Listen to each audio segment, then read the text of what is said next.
KG Performance Tips. Mr. Kman here to give you some little tips that may help you in your taekwondo, your martial art, whatever that may be. And today we're talking about how to do maybe more complex movements that require balance and how to develop that balance and what to focus on. Now, some of the moves in taekwondo, as there are in other martial arts, they're quite difficult and they take a long time to conquer, if you ever do conquer them.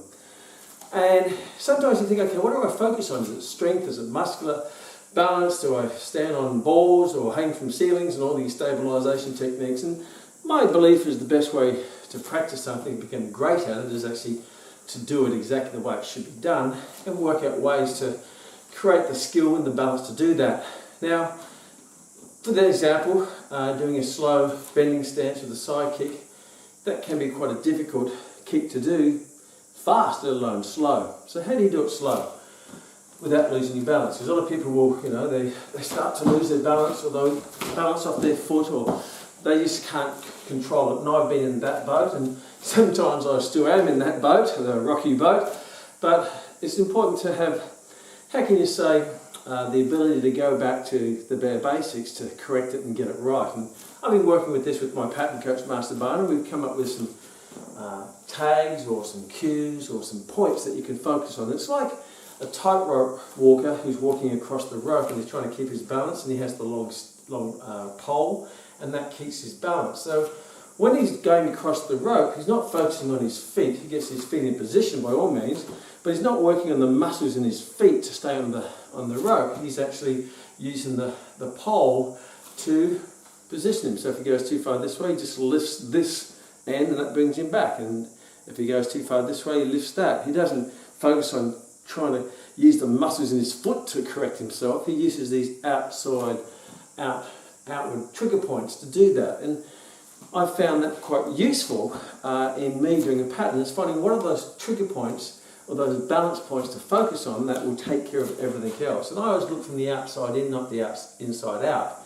The outside in, so if you get the outside bits right, then the inside tends to correct itself anyway, rather than focusing on the inner core, or the muscles in the foot and the knee and the hip and the torso. Let's just focus on some external bits that will bring everything together. And I found it to be quite useful. I was working with one of my students today, Marchin, and his improvement in this skill has just gone through the roof just in one day by starting to focus on the things you control quite easily rather than the things that you find hard to control, which is your smaller stabilising muscles. Maybe you can control your limbs, that will take care of the muscles themselves. So if you get the body in the right position, the right stabilising muscles will activate.